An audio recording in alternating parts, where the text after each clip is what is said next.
जब आप सुबह उठकर अपनी प्रॉब्लम्स के बारे में सोचने लगते हैं, वो प्रॉब्लम आपके दिमाग के सर्किट में मेमोरी की तरह स्टोर होती है। आपकी हर एक मेमोरी किसी इंसान या वस्तु से जुड़ी होती है और जब आप सुबह उठने के बाद उस मेमोरी के बारे में सोचते हैं, आप अपने पास्ट के बारे में सोचने लगते हैं। हर एक मेमोरी के साथ एक इमोशन जुड़ा होता है।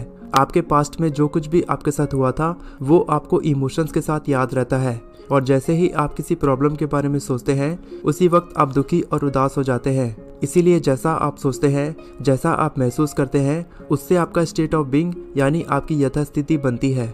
अगर आप सुबह उठने के बाद केवल नेगेटिव थॉट्स पर फोकस करते हैं, तब आपकी सोच रियलिटी में कन्वर्ट होती है और आपका फैमिलियर पास्ट यानी जो भी आपके साथ पहले हुआ था वही आपका प्रेडिक्टेबल फ्यूचर यानी आपके भविष्य में बदलता है। आपको विश्वास करना होगा कि आपके विचार आपकी पूरी जिंदगी का निर्माण करते हैं और जैसा आप महसूस करते हैं, अगर आप उसके अलावा कुछ भी नहीं सोच पा रहे हैं, अगर आप केवल पुरानी सोच को लेकर बैठे रहते हैं, इसका मतलब आप केवल अपने पास्ट में सोच रहे हैं और पास्ट में सोचकर आप कभी अपने लिए एक नई जिंदगी का निर्माण नहीं कर सकते।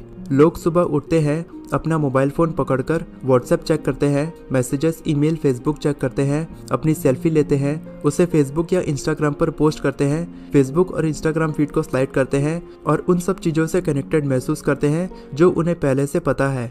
उसके बाद वो अपनी डेली रूटीन को फॉलो करते हैं, बिस्तर के उसी तरफ से रोज उठना जहाँ से वो हर रोज उठते हैं, टॉयलेट जाना, अपने लिए कॉफ़ी बनाते हैं, नहा धोकर तैयार होते हैं, अपनी गाड़ी से ऑफिस के लिए निकलना, हर दिन वही काम करना जो वो रोज करते हैं, हर दिन उन्हीं लोगों से मिलना उनके इमोशनल बटन्स को पुश करता है और ये सब एक रूटीन बन जाती है। एक कंप्यूटर प्रोग्राम की तरह उन्हें सब कुछ याद रहता है। आपने अपनी फ्री विल यानी अपनी मुक्त इच्छा को एक प्रोग्राम में बदल दिया है और ये सब करने में किसका हाथ है ये आपको भी नहीं पता। जब हमें महसूस होता है कि हमें अपने अंदर कुछ बदलाव लाने चाहिए, तब तक वो एक सबकॉन्शियस प्रोग्राम की तरह हमारे दिमाग में बैठ जाता है। 35 की उम्र पहुंचते तक जो कुछ भी हम करते हैं उसका 95% हमारे behaviour, unconscious habits, hardwired attitudes, emotional reactions, हमारे बिलीव्स और परसेप्शंस एक कंप्यूटर प्रोग्राम की तरह हमारे ऑटोनॉमिक नर्वस सिस्टम में हमेशा याद रहता है। और जब आप अपने बचे हुए 5% कॉन्शियस माइंड के साथ ये कहते हैं कि मुझे स्वस्थ होना है, मुझे हमेशा खुश रहना है, लेकिन आपकी बॉडी आपके सबकॉन्शियस माइंड का नौकर बनकर उन सारे कामों को बार बार करता रहता है। अगर आप वही काम बार बार करते रहेंगे तो फिर आप अपनी ज़िंदगी में बदलाव कैसे ला सकते हैं? अपनी ज़िंदगी में बदलाव लाने के लिए आपको अपने एनालिटिकल माइंड के पार सोचना होगा, क्योंकि जो आपके कॉन्शियस माइंड और सबकॉन्शियस माइंड को अलग करती है वो होती है एनालिटिकल माइंड। इसके लिए आप मेडिटेशन की मदद ले सकते हैं, क्योंकि मेडिटेशन की मदद से आप ब्रेन वेव्स यानी अपने दिमाग की तरंगों को बदलकर उन्हें शांत करते हैं। जब आप ऐसा करना सीख जाते हैं, तब आप अपने दिमाग के ऑपरेटिंग सिस्टम यानी अपने सबकॉन्शियस माइंड में कुछ जरूरी बदलाव ला सकते हैं। ज़्यादातर लोग संकट, सदमा, बीमारी या किसी नुकसान का इंतजार करते हैं। अपने दिमाग में बदलाव लाने के लिए वो किसी ट्रेजेडी का इंतजार करते हैं। मैं कहता हूँ, किसी भी नुकसान के लिए इंतजार क्यों करना? या तो आप अपने दिमाग को दर्द और पीड़ा में रहना सिखा सकते हैं, या फिर आप अपने दिमाग को खुशी और प्रेरणा में रहना सिखाकर उसे पूरी तरह से बदल सकते हैं। ज़्यादातर लोग सुबह उठने के बाद अपनी ज़िंदगी का 70% टाइम स्ट्रेस में रहकर बिताते हैं। अपने पास्ट एक्सपीरियंसेस के बारे में सोचकर केवल बुरी चीज़ों को विजुअलाइज करते हैं। उनके पास ऐसी बहुत सारी चीज़ें होती हैं जिसके लिए वो अच्छी चीज़ों के बारे में सोच सकते हैं, लेकिन वो केवल बुरी चीज़ों के बारे में सोचकर डरते हैं और उसे अपने दिमाग में बैठा लेते हैं। आपको ये पता भी नहीं चलता है, क्योंकि ये एक सबकॉन्शियस प्रोग्राम की तरह हर रोज आपके साथ होता है। हर रोज ऐसा करने से आपको उन नेगेटिव इमोशंस की आदत हो जाती है। अपनी प्रॉब्लम्स और अपनी कंडीशंस का इस्तेमाल करके वो इन इमोशंस के भाव को हमेशा बरकरार रखते हैं और उन्हें लगता है कि वो उस प्रॉब्लम का सॉल्यूशन ढूंढ रहे हैं। जब उनसे कोई पूछता है कि तुम कैसा महसूस कर रहे हो, तब वो उसी इवेंट को याद करके अपने दिमाग और अपनी बॉडी में उस रसायन का निर्माण करते हैं जैसे कि वो इवेंट सच में फिर से हो रहा है। अपनी पास्ट मेमोरी के बारे में सोचकर वो अपनी बॉडी में वही इमोशंस को बार बार महसूस करते हैं। इसे कहते हैं अपने दिमाग के सर्किट में पुराने इमोशंस को फायर एंड वायर करना। आपकी बॉडी आपके अनकॉन्शियस माइंड की तरह है और जब आप एक जगह बैठकर बार बार उन पुरानी बुरी यादों के बारे में सोचते हैं, तब आप उस इवेंट में होने वाले इमोशंस को बार बार महसूस करते हैं और आपके दिमाग को यह नहीं पता होता कि कोई इवेंट सच में हो रहा है या फिर आप केवल उसके बारे में सोच रहे हैं। आपके दिमाग को ये दोनों चीजें एक जैसी लगती हैं जब आपको लगता है कि आपको इस तरह से सोचना बंद करना होगा और आप मुझसे कहते हो मैं अपनी ज़िंदगी में बदलाव लाना चाहता हूँ, लेकिन आपकी बॉडी आपके दिमाग से भी ज़्यादा मजबूत तरीके से काम करती है क्योंकि आपने उसे इस तरह से प्रोग्राम किया है, तब आपकी बॉडी एक नौकर बनने के बजाय मालिक बन जाती है और आपको शर्मिंदगी और पीड़ा महसूस होती है क्योंकि आपको नहीं पता होता कि आप क्या कर रहे हो और क्यों कर रहे हो। और जब आप ऐसी स्थिति में फंस जाते हैं तब ये बहुत ही डरावनी स्थिति होती है।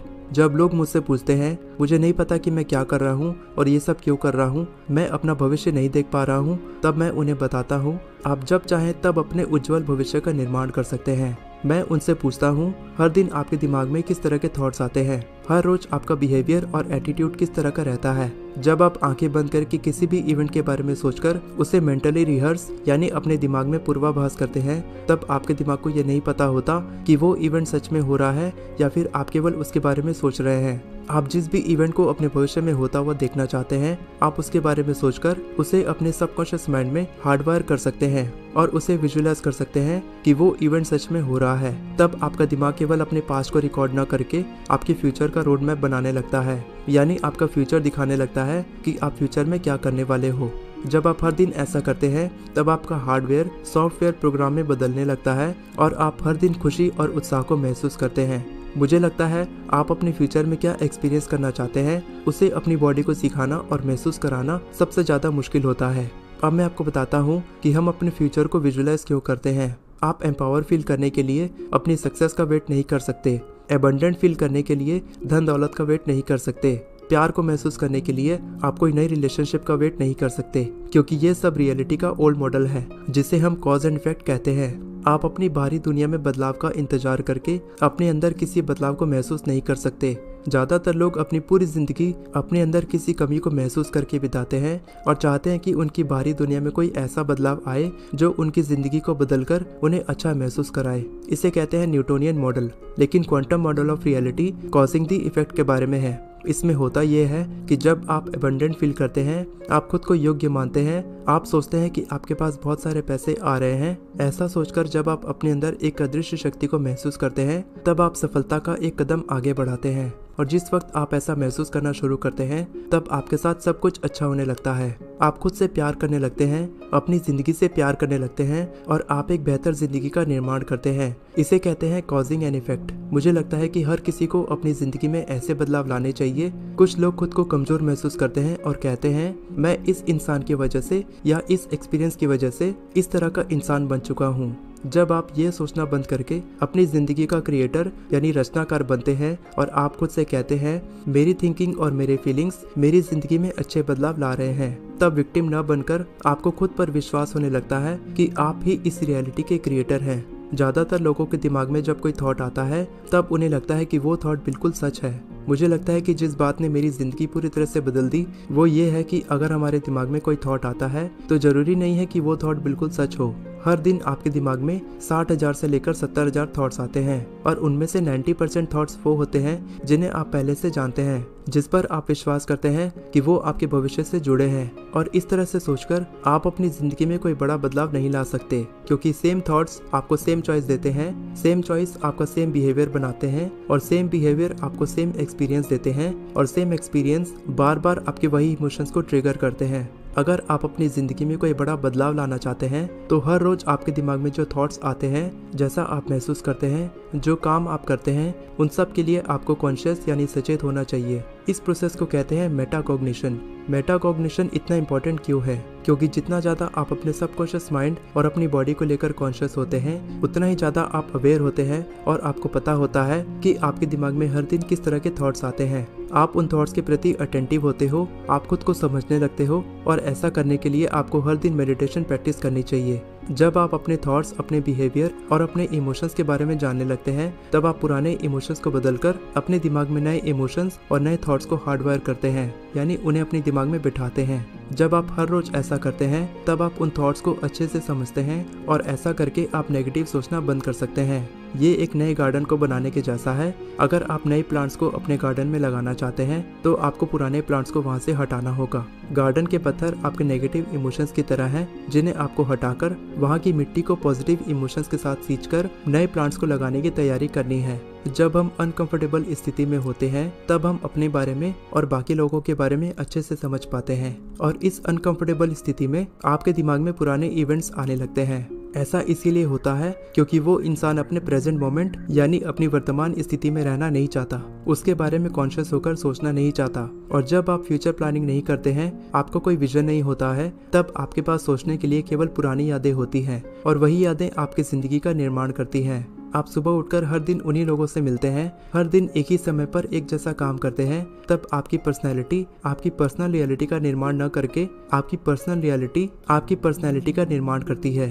आपकी एनवायरनमेंट आपके सोचने और अनकॉन्शियसली महसूस करने के तरीके को नियंत्रित करती है, क्योंकि हर एक चीज, हर एक व्यक्ति और हर एक एक्सपीरियंस आपके दिमाग में एक न्यूरोलॉजिकल नेटवर्क बनाता है। एक व्यक्ति के साथ आपका एक्सपीरियंस आपके इमोशंस का निर्माण करता है। फॉर एग्जाम्पल, कोई व्यक्ति अपने दुश्मन के बारे में बार बार सोचकर हर दिन अपने अंदर जलन महसूस करता है। ऐसे लोग कुछ भी महसूस करने के लिए अपनी बाहरी दुनिया पर डिपेंड हो जाते हैं, तो अपने एनवायरनमेंट और अपनी कंडीशन से बढ़कर कोई बदलाव लाना बहुत मुश्किल होता है, क्योंकि आपको ऐसे एनवायरनमेंट और कंडीशंस की आदत हो जाती है। तब मेडिटेशन इसमें हमारी कैसे मदद कर सकता है? मेडिटेशन करने के लिए आपको अपनी बाहरी दुनिया से अलग होकर एक जगह पर शांति से बैठना होता है, क्योंकि जितनी कम इन्फॉर्मेशन आप इस दिमाग को देते हैं, आपका दिमाग उतना ही कम उत्तेजित होता है। अगर आप ईयरफोन्स लगाकर सॉफ्ट म्यूजिक सुनते हैं तो आप इस बाहरी दुनिया से अलग होने लगते हैं। आप एक जानवर की तरह अपनी बॉडी को एक जगह पर बैठने के लिए कहते हैं। आप अपनी बॉडी से कहते हैं, अभी तुम चुपचाप एक जगह पर बैठे रहो, और जब मेरा काम पूरा हो जाएगा तब मैं तुम्हें फेसबुक और इंस्टाग्राम चलाने दूंगा, टेक्स्ट मैसेजेस और ईमेल पढ़ने दूंगा, लेकिन अभी तुम्हें एक जगह पर शांति से बैठकर मेरी बात माननी होगी। जब आप अच्छे से ऐसा करना सीख जाते हैं, जब आप किसी चीज को ना खाकर, कुछ भी स्मेल या टेस्ट न करके, जब आप कुछ भी महसूस नहीं करते हैं, तब आप केवल अपने थॉट्स पर फोकस करने में कामयाब होते हैं। और जब आपकी बॉडी वापस अपने पास्ट में जाने की कोशिश करती है, तब आपको महसूस होता है कि आप किस तरह के थॉट्स के बारे में सोच रहे हैं। आपका ध्यान अपने थॉट्स पर होता है, और जहां आपका ध्यान होता है वहीं आपकी एनर्जी होती है। आपको पता होता है कि आप अपने प्रेजेंट मोमेंट के बारे में सोचने के बजाय अपने पास्ट के बारे में सोच रहे हैं, और तब आप वापस अपने प्रेजेंट मोमेंट में आते हैं। आपकी बॉडी आपके दिमाग से कहती है, सुबह के 8 बज रहे हैं और इस वक्त नॉर्मली तुम अपसेट रहते हो क्योंकि तुम्हारे पास बहुत सारे थॉट्स आते हैं, और गुस्सा महसूस करने के बजाय रूटीन के हिसाब से न चलकर अभी तुम शांति से मेडिटेशन कर रहे हो। जब जब आपकी बॉडी उन पुराने इमोशंस को महसूस करना चाहता है और आप उसे एक जगह पर बैठाकर प्रेजेंट मोमेंट में लाने पर मजबूर करते हैं, तब आप अपनी बॉडी से कह रहे होते हैं, अभी तुम दिमाग बनने की कोशिश ना करो। आप अपनी मर्जी से अपने दिमाग के सारे पुराने प्रोग्राम को बदलने लगते हैं, और जब आप ऐसा बार बार करते हैं तो ये एक डॉग को ट्रेनिंग देने की तरह होता है। जब ऐसा होता है तब आपकी बॉडी दिमाग न बनकर आपकी मर्जी के सामने सरेंडर कर देती है, और तब आपके अंदर से एक एनर्जी निकलती है। आपकी रियलिटी पार्टिकल से वेव में बदलती है, मैटर से एनर्जी में बदलती है, और आप उन पुराने नेगेटिव इमोशन से खुद को आजाद करने लगते हैं। ऐसा हजारों बार हो चुका है, और इस तरह से आप अपने थॉट्स और इमोशंस को बदलकर अपने फ्यूचर को बदल सकते हैं।